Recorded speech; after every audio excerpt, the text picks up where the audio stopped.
यहाँ पर मौजूद गोवंडी की गयूर आवाम, मेरे सभी बड़े बुजुर्ग भाइयों, मेरी माएँ बहनें, प्यारे बच्चों, आप सभी को अस्सलाम वालेकुम, नमस्कार। मैं सबसे पहले शुक्रिया अदा करना चाहती हूँ आप सबका कि आप लोग इतनी बड़ी तादाद में आप हमें यहाँ सुनने के लिए आए। और मैं शुक्रिया अदा करना चाहती हूँ इरफान भाई का इस खूबसूरत कार्यक्रम के लिए, और तमाम जितने भी लोग यहाँ मंच पर मौजूद हैं। हम सब यहाँ पर अपने कायद, अपने सरपरस्त, आपके दमदार आमदार अबू आसिम साहब के लिए आए हैं। अबू आसिम जिंदाबाद। यहाँ पर जैसा अभी रुखसाना आपा बता रही थी कि यहाँ पर कई कैंडिडेट खड़े हैं जो वोट काटने के लिए खड़े हैं, लेकिन आपको याद रखना है कि आपको वोट उस व्यक्ति को देना है जो हर वक्त आपके दुख दर्द में खड़ा रहता है। और जो प्रत्याशी इतने खड़े हैं, मैं बस यही कहना चाहती हूँ कि हुजूम देख के रास्ता नहीं बदलते हम, हुजूम देख के रास्ता नहीं बदलते हम, किसी के डर से तकाजा नहीं बदलते हम। हजार जेरे कदम रास्ता हो खारों का, जो चल पड़े तो इरादा नहीं बदलते हम।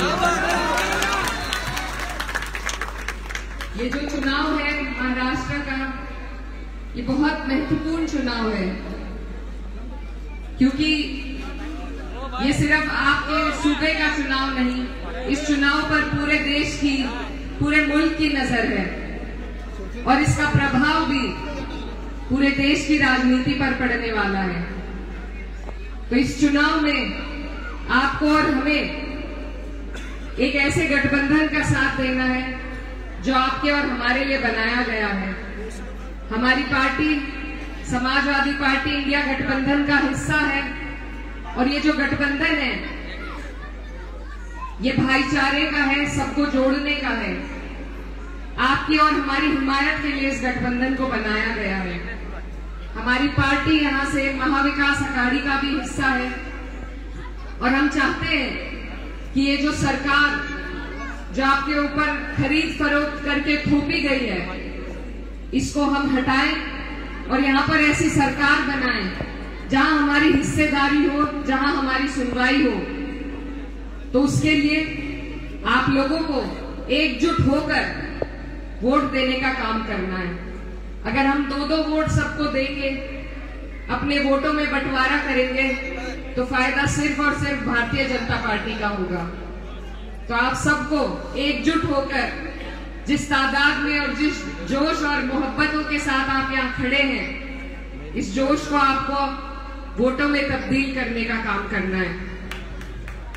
ये जो सरकार है और यहाँ पर जो गठबंधन भाजपा का बना हुआ है, इनकी नीयत का भी पर्दाफाश आपके सामने हो चुका है। इन्होंने भले ही हमारे लोगों को टिकट देकर भेजा हो, हमारे बीच से लोगों को भेजा हो, लेकिन अगर हमें कोई चीज ध्यान रखनी है तो इनकी नीयत का ध्यान आपको रखना है। आप किसी एक इंसान को वोट नहीं दे रहे हैं, आप सरकार बनाने के लिए अपना वोट दे रहे हैं। और ये वही सरकार है जब हम संसद में बैठते और हमारी नस्लों को बर्बाद करने के लिए जब वहां कानून बनाए जाते हैं, तो यही इन्हीं के गठबंधन वाले हैं जो खड़े होकर ऐसे कानूनों का समर्थन करते हैं। मैं जिस बारे में बात कर रही हूँ, वक्फ बिल के बारे में, हमारे सभी लोग परेशान हैं। स्कैन कर करके आप लोग एहतजाज अपना भेज रहे थे, लेकिन अगर उससे बड़ी चीज है जो आप कर सकते हैं, तो भाजपा और उसके गठबंधन को हराकर इनकी ताकत को आप कम करने का काम कर सकते हैं। ये मौका आपको इस चुनाव के माध्यम से मिला हुआ है। तो आप सबसे मेरी गुजारिश है कि आप लोग किसी के बहकावे में ना आए, इनकी बातों में ना आए, और ध्यान दें कि ये न सिर्फ आपके सूबे की राजनीति बल्कि पूरे देश की राजनीति का मामला है। अगर ये हमारे लोगों को हमारे बीच में भेजकर हमें ही कमजोर करना चाहते हैं, तो ये हमारी नासमझी है, उनकी नासमझी नहीं है। तो इन बातों को आपको समझना होगा, इनको हर चुनाव में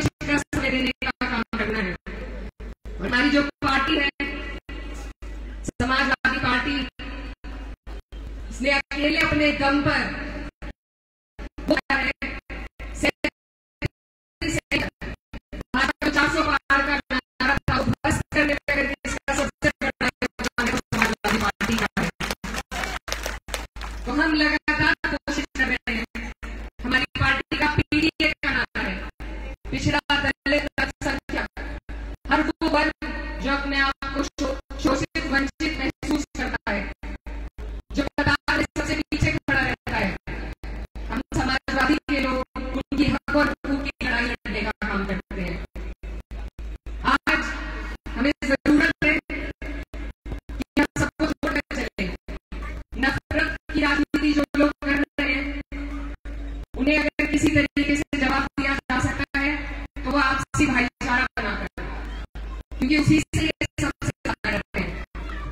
हमारे जो नेता है माननीय राष्ट्रीय अध्यक्ष अखिलेश यादव जी, उन्होंने पीडीए का नारा इस चुनाव में लोकसभा में दिया था और पीडीए के नारे के अंदर सेठी से जीतकर पहुंचे थे। उसी नारे को हमें मजबूती देने, हमें भेदभाव नहीं, जोड़ी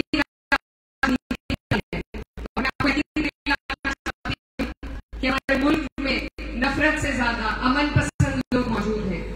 हमारे मुल्क में ऐसे लोग मौजूद हैं कि मैंने खुद देखा है, जब हमारे यहाँ सीए एनआरसी की प्रोटेस्ट चल रही थी तो जितने मुसलमान बैठे थे, हिंदू भाई भी उसमें मौजूद थे। हम सर उठाकर तभी जी सकते हैं जब हम सब प्यार और मोहब्बत के साथ भाईचारा बनाकर रखें, और वही हमारी जीत का रास्ता भी है। कुछ ऐसे लोग हमारे बीच में से भी आते हैं जो सिर्फ एक तरफा बात करते हैं, उनसे भी मैं ये कहना चाहती हूँ कि जो हमारा ये मुल्क है, इसकी खूबसूरती इसी बात में है कि यहाँ अगर हिंदू भाई परेशान हो तो मुसलमान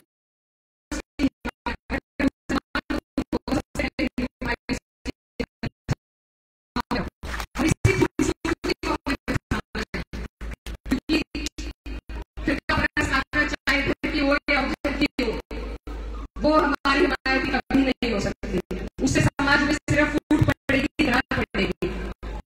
इसीलिए ये गठबंधन बनाया गया है आपकी और हमारी हिमायत के लिए।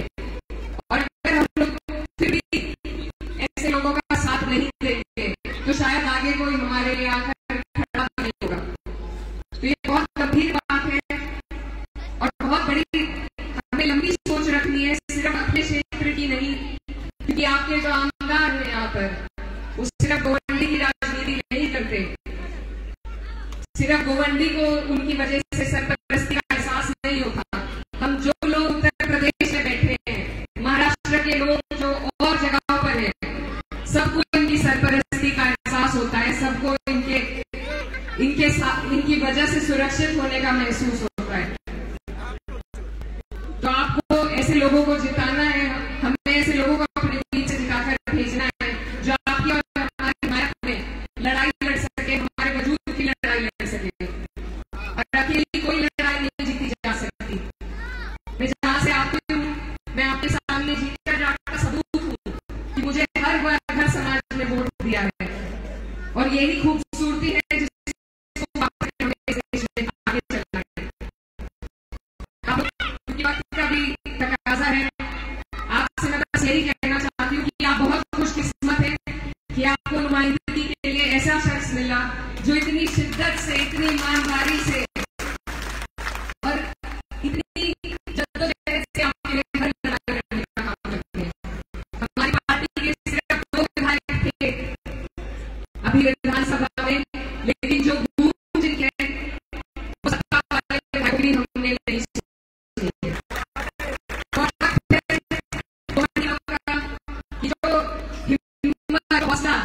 आपके अबू आसिम आजमी साहब आपके लिए हमेशा जिस चीज के लिए तैयार रहते हैं, आपसे सिर्फ हम एक दिन की मेहनत मांग रहे हैं, एक दिन का काम है।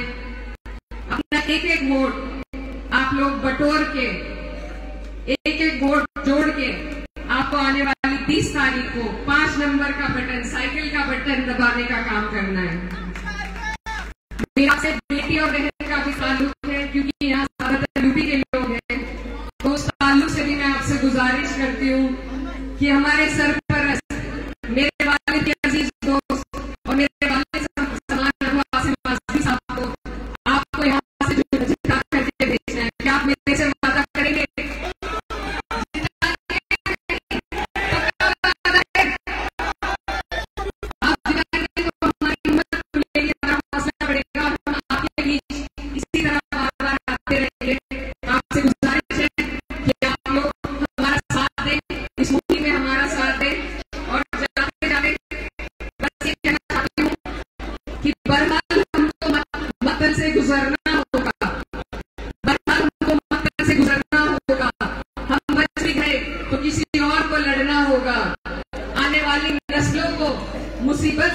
बचाने के लिए जो भी कर